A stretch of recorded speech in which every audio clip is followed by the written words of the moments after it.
Hello there! I'm Scotty. You're not. And welcome back to the Smallville Retrospective. We are talking about Season 6, Episode 15, Freak!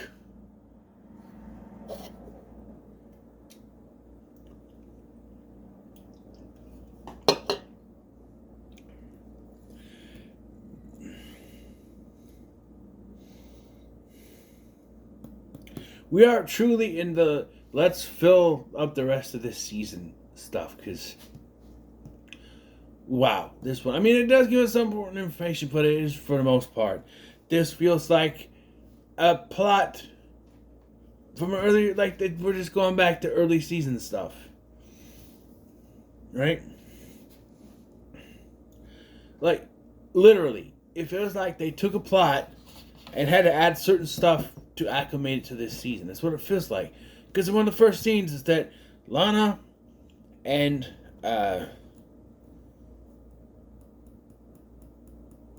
Chloe are at a bowling alley, right? Now, this could have been from an earlier season. We go bowling, okay. And some guy hits on Lana, you know? And if this was season 1, I have a boyfriend. Or, here it would be, or, or just broke up because of Clark, something. But, like, no, it's like, oh, I'm a fiance. Wouldn't. He asked for a number. He has meteor powers. And then in comes this doctor guy, who's an actor I think we've seen before on the channel. Or on the show. I know I've seen him in something else, but yeah. One of those guy actors.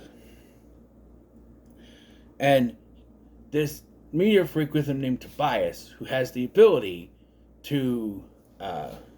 he's blinded, but he can see people who are infected with meteor powers, because that's convenient.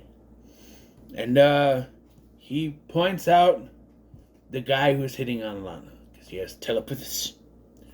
Right? And the guy's kidnapped, and they forgot about it, and then he's returned the next day. He's perfectly fine. I got drunk, I don't remember anything. No surprise to find out that this doctor guy is linked with Lex Luthor in 33.1, because, yeah, that's exactly what it is. They are bagging and tagging. They're kidnapping them, tagging them with trackers, and then throwing them back out. But it's counterproductive, right? I mean, I guess you could always have a chance to bring him in. You're monitoring them, I guess. But, like, I just don't know. But, yeah.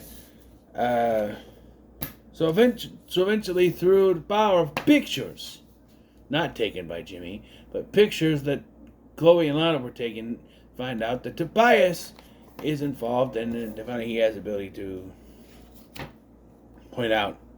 I mean, your freak is pointing. I'm blind, my pointing days are over or something. But his glasses fall off, and he sees Chloe, and he sees that she's infected with the meteor rock. But this cannot be! Clearly there's something wrong with him. Well, no. Actually, she is infected. We find out she has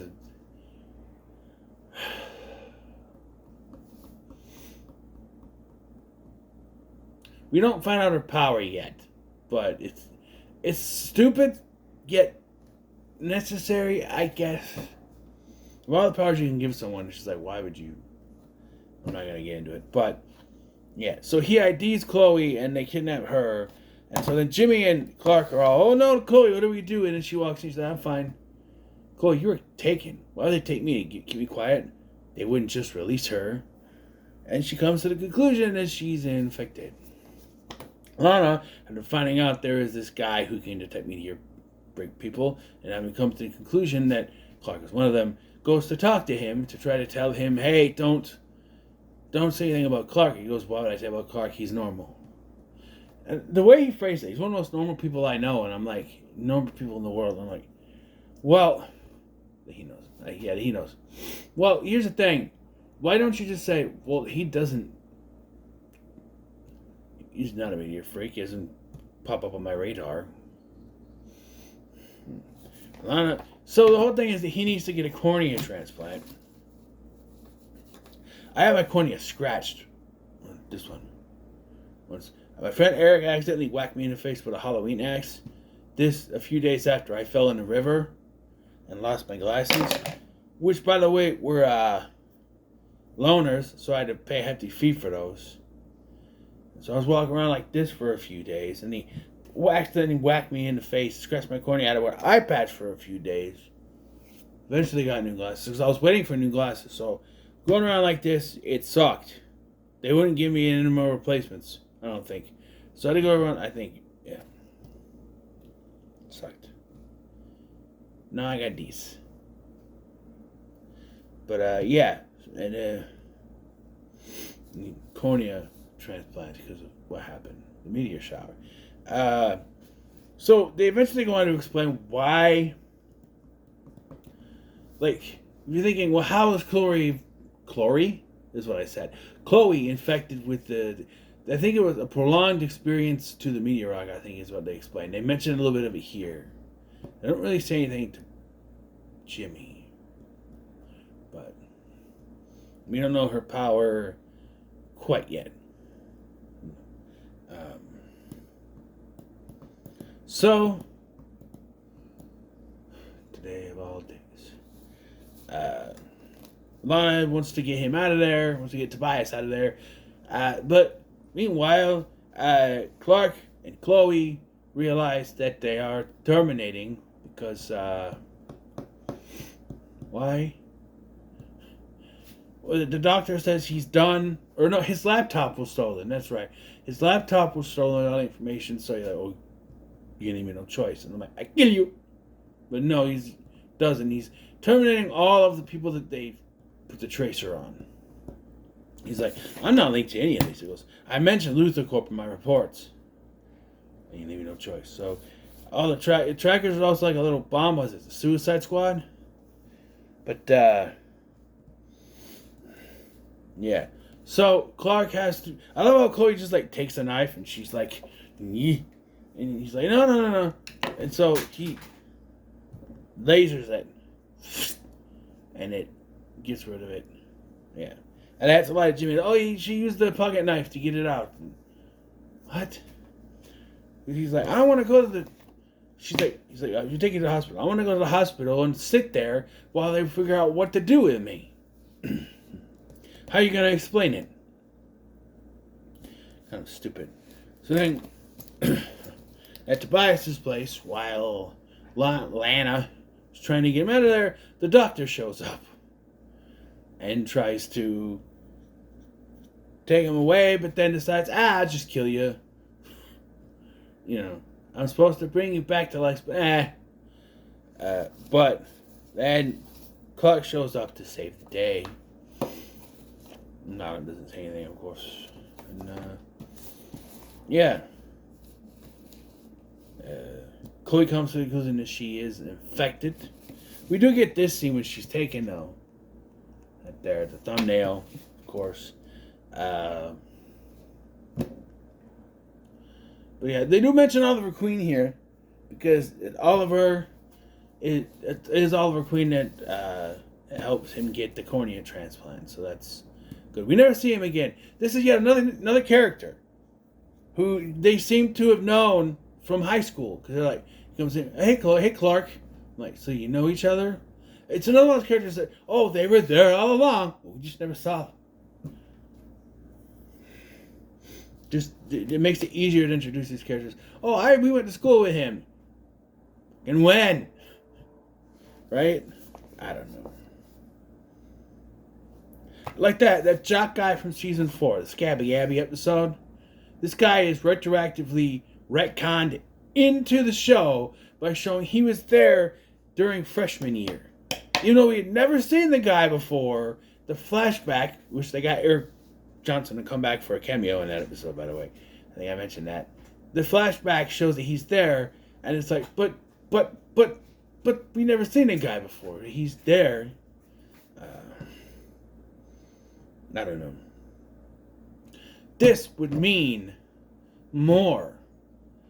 See, one of the problems with Smallville is that they introduce these characters and just say they were there all along, instead of having background characters who are there all along get infected And then we have some kind of, I don't know, a connection to a character.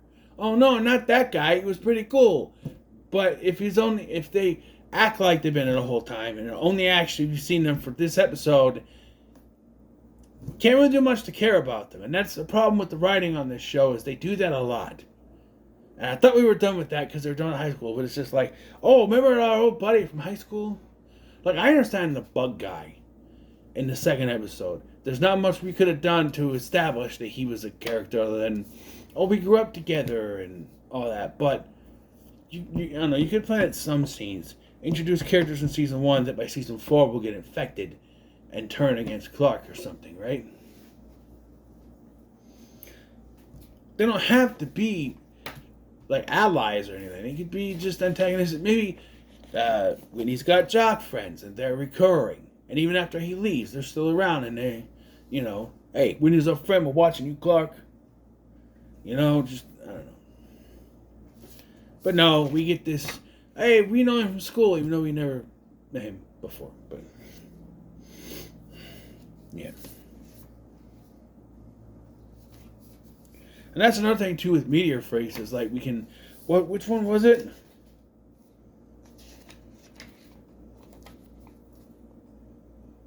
It was Hydro. Where it's like, oh, Hydro and Subterranean were two. Where it's like, she was doing a news story during the meteor shower, and she got bombarded at somewhere with water with meteor rocks. Oh, and the subterranean guy, he got bombarded with meteor rocks during the meteor shower and went on the ground, and now you can crawl underneath on the ground. He's like, we're retroactively taking characters. And again, they act like that farmer guy had been their neighbor for a long freaking time. We never met him before. And he's like, Linda Lake, I've been a reporter for a long time. Never met her before.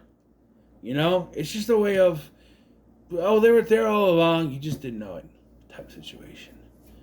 Jimmy Olsen is one of the characters where they hinted at him at season 3, I think it was. She had her internship. And then they were like, oh, yeah, I met a guy.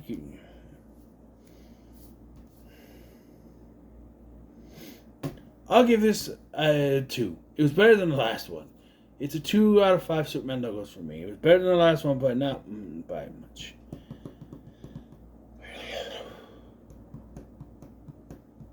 And it was directed by Michael Rosenbaum, which is why he wasn't in this that much.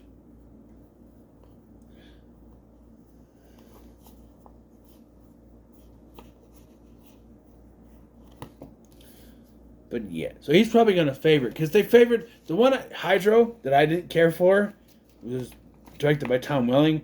They kissed his butt over that episode. And it's directed well. I just didn't care for the story. So we'll see what they say about Freak when we get to it in there. But yeah. So, what are your thoughts on this episode? Leave a comment, so much like, share, and subscribe. Thanks for watching. I'm Sky, and I'll see you in the next one.